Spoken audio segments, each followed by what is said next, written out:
तो मूवी की शुरुआत में 2019 के अंदर एक कैमरा दिखाया जाता है जिससे कि कुछ वीडियो रिकॉर्ड हो रही होती है, लेकिन यहाँ पर क्या हुआ, कैसे हुआ, उसकी शुरुआत अब होने वाली थी।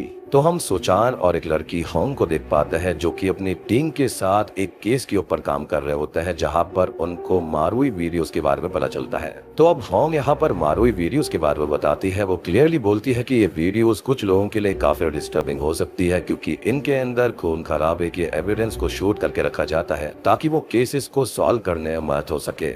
लेकिन इन वीडियोस को आम पब्लिक की नजरों से दूर रखा जाता है क्योंकि हर कोई उन वीडियोस में रिकॉर्डेड हादसों को झेल नहीं सकता। अब जैसे ही सोचान और उसकी टीम को ये बात पता चलती है, वो पहुंच जाते हैं उस जगह की खुदाई करने के लिए जहां पर मारुई वीडियोस को छुपा कर रखा जाता है। मतलब कि इन्होंने तो वही कहावत पूरी कर दी थी कि आ बैल मुझे मार, क्योंकि यहाँ से इनकी जिंदगी नर्क बनने वाली थी और उनको विशेष रूप से एक भयानक मर्डर की वीडियो टेप एविडेंस में दिलचस्पी होती है जो कि 1992 में एक शेरी इन के अंदर हुआ था, यानी कि एक छोटे से होटल के अंदर हुआ था, या फिर ये कहें कि एक अपार्टमेंट होटल टाइप जो होते हैं। तो इस मारुई वीडियो के अंदर रिकॉर्डेड है बुसान में किया गया एक मर्डर केस, और इस वीडियो के अंदर साफ दिखाया जाता है कि एक बॉयफ्रेंड एक इन के अंदर जाता है और कैमरा सेटअप करता है, जिसके बाद वो अपनी गर्लफ्रेंड के साथ काफी अच्छा टाइम स्पेंड कर रहा होता है और कुछ ही टाइम के बाद में सब कुछ बदल जाता है। ऐसा लगता है कि जैसे उसके अंदर कोई घुस गया हो और वो पोजेशन की हालत में बेरहमी से अपनी ही गर्लफ्रेंड का खून कर देता है। अब उस वीडियो को ध्यान से देखने पर होंग और सोचान को शीशे के अंदर कुछ दिखाई देता है, लेकिन वो श्योर नहीं होते कि वो क्या था।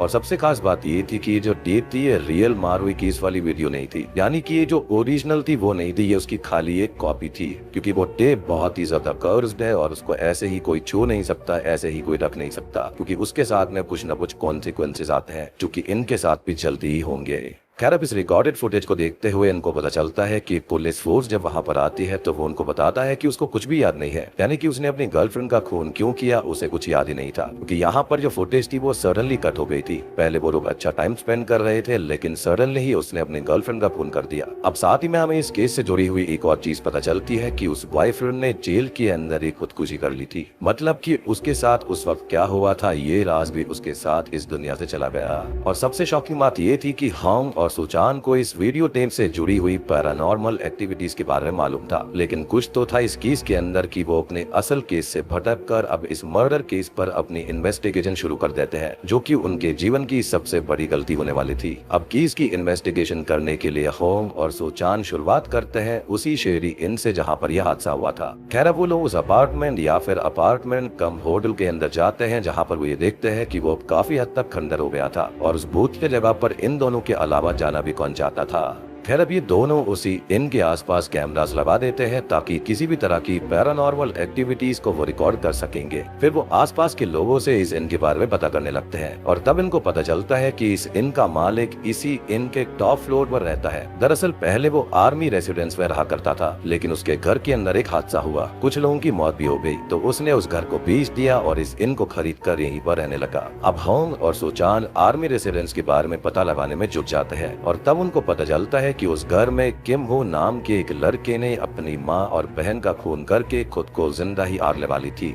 जिसको सुनकर ये दोनों ही इन्वेस्टिगेटर्स काफी घबरा जाते हैं, क्योंकि ये तो उस बॉयफ्रेंड और गर्लफ्रेंड वाले केस के बारे में इन्वेस्टिगेट कर रहे थे, लेकिन यहाँ पर ये जो गुत्थी होती है वो एक के बाद एक सुलझने की जगह बहुत ही ज्यादा उलझती जा रही थी। और इन दोनों को ही ये बात नहीं पता थी कि इस केस के अंदर ये जो आगे देखने वाला है ये तो उसके आगे कुछ भी नहीं है। खैर, अब इन दोनों ने यहाँ पर जो कुछ भी इंफॉर्मेशन इकट्ठी करी थी उसके बिहाफ पर ये पहुंच जाते हैं बात करने के लिए इस इन के मालिक के पास। अब इनका मालिक उनको बताता है कि जब ये हादसा हुआ था तब वो आर्मी रेसिडेंस में काम किया करता था और किम हो के पिता वेलफेयर सेंटर में ही मारे गए थे और उनकी पूरी फैमिली खत्म हो गई और तब उन्होंने वो अपार्टमेंट बेच दिया। अब कहानी का ये हिस्सा जानकर होंग और सोचान बढ़ते हैं सीधा आर्मी रेसिडेंस की तरफ, जहां पर जाकर उन्हें उस घर के अंदर जो लोग रहा करते थे उनकी कुछ तस्वीरें और चीजें मिलती हैं। उन तस्वीरों के अंदर से एक तस्वीर होती है किमो की, जिसको देखकर होंग को यकीन हो जाता है कि मर्डर वाली मारुई वीडियो में जब शीशे के अंदर उसने किसी की स्पिरिट या परछाई को देखा था वो एक आत्मा थी, वो किसी और की नहीं बल्कि वो किमो की ही थी।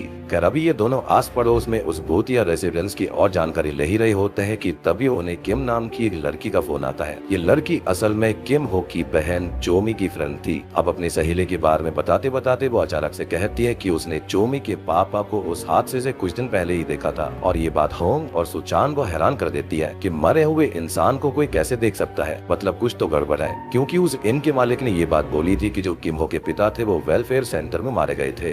अब होंग और सुचान इस मिस्टीरियस आदमी को ढूंढते हुए पहुंचते हैं उस औरत तक जिसने उस हादसे के बाद किम हो और उसकी माँ और बहन की बॉडीज के बारे में पुलिस को बताया था। अभी जो औरत होती है वो इन दोनों को उस समय की काफी सारी बातें बताती है और वो साथ में ये भी बोलती है कि भले ही पुलिस ने मान लिया हो कि ये खून किम हो ने किया है, लेकिन सबका शक एक मिस्टीरियस आदमी पर भी था जो कि पहले सबको दिखता था, लेकिन उन मर्डर्स के बाद वो गायब हो गया। और उसने बताया कि अब उस आदमी ने एक इन खरीद लिया है। तो मतलब आप समझे, जो उस इन का मालिक है जिससे होंग और सुचान ने बात करी थी, उसका कुछ ना कुछ इन खूनों से लेना देना था और उसने यहाँ पर पूरी सच्चाई किसी को भी नहीं बताई। और तो और इस आदमी का उस फैमिली से भी कुछ तो रिश्ता होगा, क्योंकि चोमी इस आदमी को पापा कहकर बुलाती थी, जो कि बहुत ही वियर्ड है। यानी कि यह कहानी बहुत ही ज्यादा उलझ चुकी है। अब अपने सवालों के जवाब लेने के लिए सुचान जब इनके मालिक के घर पहुंचता है तब वहाँ पर उसे कोई भी नहीं मिलता, लेकिन ये इस केस के कुछ बड़े सवाल थे जिन्हें वो जो ही नहीं जाने दे सकता था। खैर वो करता यह है कि वो इनके टॉप फ्लोर पर ही कैमरा लगाया है ताकि जब भी वो इनका मालिक वहाँ पर आएगा वो उसको पकड़ लेगा। खैर अब इनके सवाल जो होते हैं वो होंग और सुचान को ले पहुंचते हैं उस डिटेक्टिव के पास में जिसने सालों पहले इस ब्रूटल मर्डर केस को हैंडल किया था। और ये डिटेक्टिव यहाँ पर एक बहुत ही शॉकिंग चीज बताता है। वो बोलता है कि दरअसल में वो इनका जो मालिक है वो किम हो का नहीं बल्कि सिर्फ चोमी का बाप था। जी हाँ, यानी कि किम हो के पिता कोई दूसरे थे। अब किम हो के फादर के मरने के बाद में उसकी माँ का अफेयर उस इनके मालिक के साथ में हो गया था, जिससे उनको चोमी पैदा हुई थी।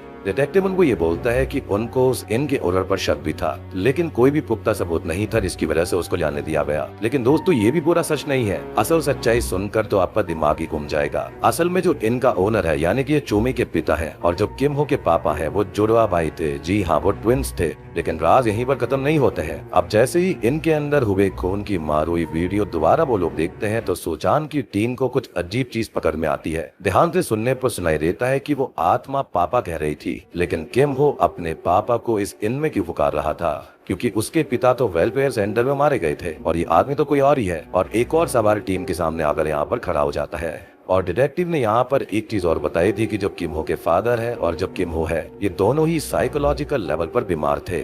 खैर सुचान अगले दिन फिर से आर्मी रेजिडेंस की तरफ जा रहा होता है, तब उसे उस घर के बाहर एक रिचुअल मिलता है। देखने पर उसको पता चलता है कि एक नए शेमन ने वो रिचुअल किया है। उससे मिलकर सुचान उसको बताता है कि कैसे इस केस पर काम करने के बाद से ही उसकी टीम के साथ अजीब अजीब हादसे हो रहे हैं। तभी लाइट्स खुद पे खुद गिर जाती है, वीडियो रिकॉर्डिंग खुद से शुरू हो जाती है और इस इन्वेस्टिगेशन के अंदर उसकी पार्टनर होंग भी काफी बीमार हो गई है। अब ये सब सुनने के बाद में वो शेमन एक वीडियो देखकर ये बताती है कि किम हो की फोटो को हाथ में लेने के बाद से ही होंग पजेस हो गई है और तभी वो ऐसा बिहेव कर रही है। अब होंग को किम हो की आत्मा से फ्री करवाने के लिए शेमर आर्मी रेजिडेंस के अंदर ही एक रिचुअल परफॉर्म करती है। वो एक मुर्गी की बलि देती है और उसका खून अपने मुंह पर लगाकर किम हो की आत्मा को बुलाती है। वहाँ पर मौजूद सभी लोगों में से सिर्फ शेमन को ही किम हो दिखाई दे रहा था, लेकिन वो चुप रहा होता है। शेमन के किसी भी सवाल का जवाब नहीं देता और तभी शेमन को ये लगता है कि जैसे किम हो के साथ वहाँ पर कोई और भी है। वो किम हो के पीछे पीछे चली जाती है कि तभी पूरी टीम को घर के दरवाजे पर हथौड़ा पीटने की आवाजें सुनाई देती है। वो जाकर देखते हैं तो पता चलता है कि किसी ने दरवाजे पर कील ठोक दी है ताकि वहाँ से वो बाहर ना निकल पाए। साथ ही साथ उनके साथ एक स्ट्रेंज चीज ये भी हुई थी कि जो उनकी फुटेज वगैरह थी ना, उनको कोई जला दे रहा था ताकि कोई भी इस केस को सॉल्व ना कर पाए। और सीसीटीवी कैमरा के अंदर एक मास्क पहना हुआ आदमी भी नजर आता है जिसने की सब किया है, लेकिन वो कौन है इसके बारे में किसी को पता नहीं चलता। लेकिन कोई तो था जो कि नहीं चाहता था कि ये केस सॉल्व हो। खैर मारूई वीडियो के अंदर किम हो की स्पिरिट ने किसी को पापा बोला था, जिसको सुनने के बाद में सुचान की टीम किम हो के पापा के बारे में जानने के लिए उत्सुक हो जाती है कि वाकई में उसके पापा है कौन। अब अच्छे से खोजने के बाद उनको पता चलता है कि किम हो के पापा मरे नहीं थे, बल्कि वो तो वहाँ से भाग गए थे, यानी कि वेलफेयर सेंटर से भाग गए थे। और उनकी दिमागी हालत इतनी खराब थी कि नर्सिंग होम से भागने के बाद उन्होंने 6 लोगों पे जानलेवा हमला किया था और उसके बाद किम हो के पिता को किसी ने भी नहीं देखा। सोचान अभी ये सब बात पता लगा ही रहा होता है कि तभी उसे मालूम पड़ता है कि होंग की हालत और खराब हो गई है। वो दिन भर कुछ बड़बड़ाती रहती है और अब वो घर से कहीं चली गई है। लात ढूंढने पर भी सोचान और उसकी टीम को होंग नहीं मिलती। तभी एक आदमी उनको कॉल कर रात में बताता है कि उसने अभी किसी लड़की को आर्मी रेसिडेंस में जाते हुए देखा। अब सोचान तुरंत ही वहाँ पर पहुँचता है तो ये देखता है कि होंग वहाँ पर न्यूड हालत में कुछ खोद रही थी। लेकिन क्या, तो ये बात तो होंग को भी याद नहीं थी। किम हो की आत्मा अब होंग पर काफी हावी होने लगी थी और होंग को पता नहीं था कि वो क्या कर रही है, वो क्या ढूंढ रही है। अब अगले ही दिन होंग को हॉस्पिटल में एडमिट करवा दिया जाता है, जहाँ पर पूरा टाइम उसे जलने की बदबू आती रहती है। यानी कि ये स्पिरिट तो किमो की ही थी, क्योंकि उसको जलाकर मारा गया था। जब सोचान सारी बात शेमन को बताता है तब वो ये कहती है कि शायद किमो कोई ढूंढ रहा था, और वो सोचान से कहती है कि उन्हें जल्दी से जल्दी अब होंग का एग्जॉर्सिज्म करवाना होगा, नहीं तो होंग की जान जा सकती है। अब अगले ही दिन से रिचुअल शुरू हो जाता है। बहुत सारे लोगों को बुलाया जाता है, तरह तरह के रिचुअल किए जाते हैं। जैसे जैसे रात होने लगती है, किमो की आत्मा होंग पर पूरी तरह हावी हो जाती है। शेमन उसको होली वाटर के अंदर भी डुबाती है, लेकिन उसके बाद वो कभी रोने लगती है, कभी उसको गर्मी लगने लगती है, और शेमन उससे कई सवाल करती है, लेकिन होंग के शरीर के अंदर किमो की आत्मा उसको कोई भी जवाब नहीं देती। अब एग्जॉर्सिज्म के दौरान ही होंग चलकर आर्मी रेसिडेंस में चली जाती है और उसके पीछे पीछे सब पहुंच जाते हैं एटिक में, जहां पर वो एक तस्वीर लिए बैठी हुई थी। और वहां पर हम ये भी देख पाते हैं कि जो पूरी की पूरी दीवार थी वो काली पड़ चुकी थी। और इस फोटो को जब सोचान और उसकी टीम देखती है तो उनके पैरों तले जमीन खिसक जाती है। उस तस्वीर के अंदर किम हो, उसकी माँ, उसकी बहन, किम हो के पापा और चोमी के पापा जो कि अब इनके ओनर है, यानी कि दोनों भाई जो ट्विंस हैं, ये सब मौजूद होते हैं। पूरी फैमिली वहाँ पर थी, मतलब ये सब साथ में थे, वो भी एक ही समय पर। अब उस तस्वीर के नीचे लिखा हुआ था कि 4 मई को फादर घर आए थे। अब नर्सिंग होम से सोचान को ये पता चला था कि किम हो के पापा उस जगह से 3 मई को भागे थे, मतलब कि वो वहाँ से भागकर अपने घर आए थे और उससे पहले उन्होंने 6 लोगों पे हमला किया था। और किम हो, उसकी माँ और बहन का मर्डर 5 मई को ही हुआ था। तो क्या वो सब खून किम हो ने नहीं बल्कि उसके रियल फादर ने किए थे? और सबको ऐसा ही लगता है कि हो सकता है कि किम हो के पापा ने ही अपने जुड़वा भाई को भी तभी मार दिया होगा और अब उसका नाम इस्तेमाल कर वो इनके अंदर रह रहे होंगे। और एक वीडियो से ये बात साबित भी हो जाती है, क्योंकि इनके ओनर के हाथ पर बिल्कुल वैसा ही जला हुआ निशान था जैसा कि किम हो के फादर के हाथ पर था। अभी मिस्ट्री पूरी तरह से सॉल्व करने के लिए सोचान और उसकी टीम को चोमी के पापा की लाश का पता लगाना था। और ये सब अब एक्सप्लेन करता है कि उस वीडियो के अंदर किम हो अपने पापा को उस इनके अंदर क्यों पुकार रहा था, क्योंकि असल में वही उसके रियल फादर थे। अब ये सब इस मिस्ट्री के बारे में सोच ही रहे होते हैं कि तभी उनके पास में होंग की वीडियो कॉल आती है। वो बहुत ही बहकी बहकी बातें कर रही थी और तभी ऐसा लगता है जैसे कि कमरे के अंदर किसी ने उसकी गर्दन दबोच ली हो, और होंग के चिल्लाने के साथ ही वीडियो डिस्कनेक्ट भी हो जाती है। सोचान तुरंत अपने 2 दोस्तों के साथ होंग के घर पर पहुंचता है। वो वहाँ पर देखता है कि होंग के घर का दरवाजा खुला हुआ था, पूरे घर के अंदर खून ही खून था और उसने अपनी बिल्ली का खून कर दिया था। अब जब सोचान होंग के घर में देखता है तो उसको एक कमरे की सीलिंग पूरी तरह से काली हुई मिलती है, और उसी सीलिंग के नीचे सोचान को मिलती है बॉयफ्रेंड वाले मर्डर केस की ओरिजिनल मारुति टेप। जैसा कि मैंने कहा था कि अब तक तो ये लोग देख रहे थे वो रियल नहीं थी बल्कि कॉपी थी, लेकिन यहाँ पर उनको रियल मारुति टेप मिल गई जो कि होंग ने ही ढूंढ निकाली थी। लेकिन वो कैसे, इसके बारे में किसी को भी पता नहीं चलता। हो सकता है कि किम हो ने ही ऐसा किया होगा, उसकी स्पिरिट ने इस मारुति टेप को ढूंढने में हेल्प करी होगी। अब सोचान जब उस टेप को चलाकर देखता है तो उसके अंदर वो रिकॉर्डेड फुटेज होती है जो कि कट थी। उसको पता चलता है कि पदस होने से पहले वो जो बॉयफ्रेंड होता है उसको खिड़की के बाहर कुछ दिखाई दिया था, जिसको देखने के बाद से ही वो अजीब हरकतें करने लगा। उसे ऐसा लग रहा था जैसे कि वो जल रहा हो, यानी कि यहाँ पर हमें पता है कि उसको किम हो की स्पिरिट दिखी थी, क्योंकि किम हो भी जलकर मारा गया था। और फिर क्या हुआ ये तो हम सब जानते हैं, उसने अपनी गर्लफ्रेंड को मारकर खुद को भी खत्म कर लिया। खैर अब इस वीडियो को देखने के बाद सोचान को लग रहा होता है कि होंग फिर से आर्मी रेसिडेंस के अंदर ही गई होगी, लेकिन उस वीडियो से उसको ये पता चलता है कि वो पजेस्ड हुआ बॉयफ्रेंड ऐसी हालत में एक मंदिर के पास में गया था या फिर एक श्राइन के पास गया था। तो हो सकता है कि शायद से होंग भी वहाँ पर गई हो। अब जैसे ही सोचान को याद आता है कि आज तो 5 मई है, तब उसे इस बात का एहसास होता है कि आज उन सब की आत्माएं बहुत पावरफुल होंगी, स्पेशली किमो की। और बगैर कुछ सोचे समझे सोचान अपने दोनों दोस्तों के साथ होंग को ढूंढने निकल पड़ता है, और यहीं पर ये लोग करते हैं अपने जीवन की सबसे बड़ी गलती। अब होंग को ढूंढते ढूंढते वो लोग एक जंगल के पास पहुंचते हैं जहां पर वो वीडियो वाला मंदिर दिखाई दे रहा था, जो कि मंदिर नहीं बल्कि एक श्राइन थी। वो लोग होंग को आवाज भी लगाते हैं और सोचान का एक दोस्त जंगल में होंग को ढूंढने निकल पड़ता है, जिसको दिखाई देता है कि एक मोंक वहाँ से भाग कर आ रहा था जो कि इंजर्ड था, और हम जानते हैं कि होंग ने ही उस पर हमला किया होगा।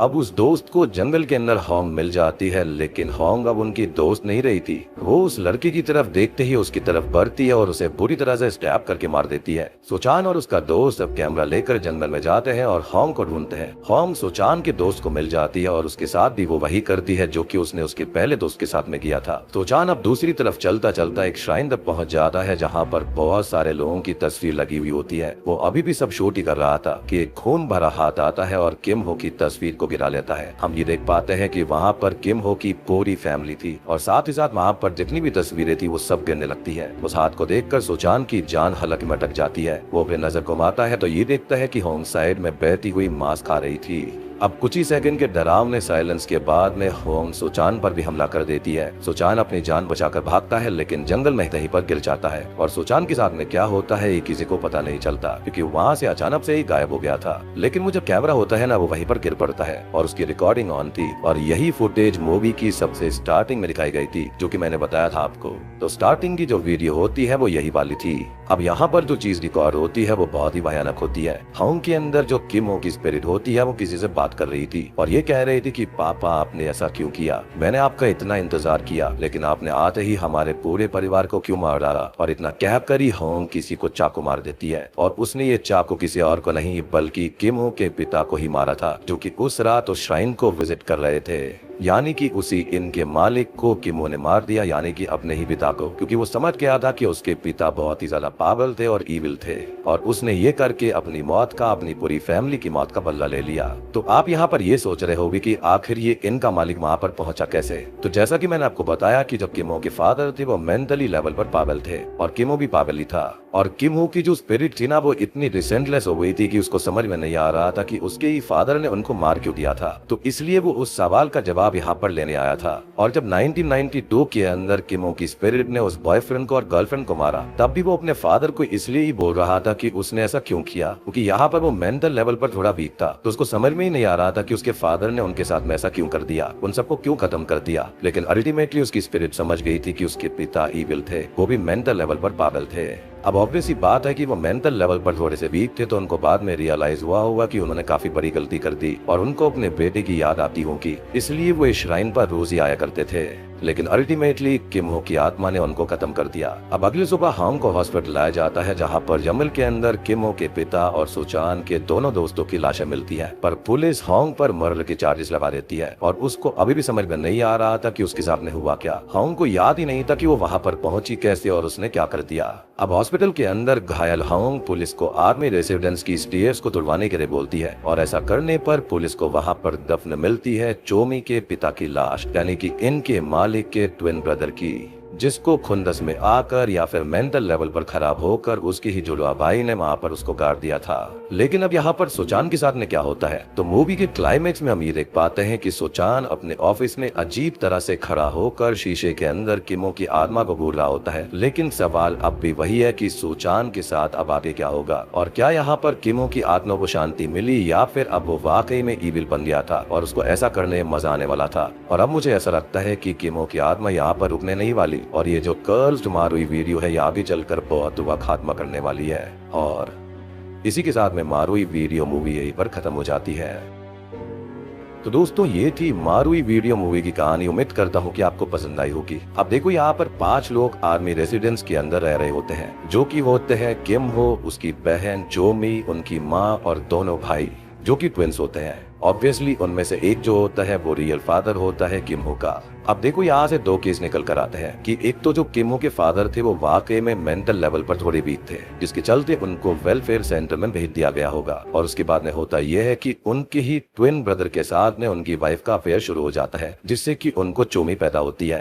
अब जब वेलफेयर सेंटर से भागने के बाद में किमो के पापा वापस घर पर आते हैं तो चोमी को देखकर वो शॉक्ड हो जाते हैं और ये जानकर भी शॉक्ड हो जाते हैं कि उनके ही ट्विन ब्रदर ने उनकी वाइफ के साथ में अफेयर कर लिया, जिसके चलते उन्होंने खुंदस में सबको ही मार दिया। और शायद से उनके माइंड में ये बात भी आई होगी कि शायद से किम हो भी उनका बेटा नहीं है, बल्कि वो उनके ट्विन ब्रदर का ही बेटा होगा, जिसके चलते उसने पूरे परिवार को ही मार दिया। और किम हो की जो स्पिरिट थी वो रिसेंटलेस होकर बार बार यही सवाल अपने फादर से पूछना चाहती थी कि उन्होंने उन सबको क्यों मारा, लेकिन अल्टीमेटली किम हो समझ चुका था कि उसके फादर ईविल थे। और एक दूसरी सिचुएशन ये निकलती है कि जो किम हो के फादर थे उनकी वाइफ ने किम हो के फादर के ट्विन ब्रदर के साथ में अफेयर पहले से ही कर रखा होगा, जिसके चलते उन दोनों ने ही किम हो के फादर को वेलफेयर सेंटर में डलवा दिया होगा ताकि वो दोनों आराम से यहाँ पर जिंदगी बिता पाए। और जब किम हो के रियल फादर को वेलफेयर सेंटर से भागने का मौका मिल गया तो उसके बाद में उन्होंने यहाँ पर आकर सबको मार दिया। लेकिन जो मेरी पर्सनल थ्योरी है ना वो पहली वाली है। किम हो के जो फादर थे यानी कि जो रियल फादर थे वो बहुत ही ज्यादा मेंटली वीक थे, क्योंकि अगर ऐसा होता तो वहां से निकल कर यानी कि वेलफेयर सेंटर से भागने के बाद वो 6 लोगों पे हमला नहीं करते, तो कुछ ना कुछ तो उनके दिमाग में कमी थी। लेकिन अल्टीमेटली किम हो ने अपने फादर से बदला ले लिया, उनको खत्म कर दिया। और मुझे लगता है कि अब वो रुकने वाली नहीं है, क्योंकि शेर के मुंह में खून लग चुका है। अब मेरे ख्याल से मारुई कर्स वीडियोस आगे चलकर और लोगों को तबाह करेगी। तो उम्मीद करता हूँ कि आपको ये वीडियो एक्सप्लेनेशन थ्योरीज पसंद आई होंगी। पर्सनली मुझे मूवी काफी अच्छी लगी, काफी इंटरेस्टिंग है। आपको भी देखने में काफी मजा आया होगा। मजा आया है तो वीडियो को लाइक कर देना, चैनल के ऊपर नए हैं तो सब्सक्राइब कर लीजिए। तो मैं आप सबको मिलता हूँ अगली वीडियो के साथ में।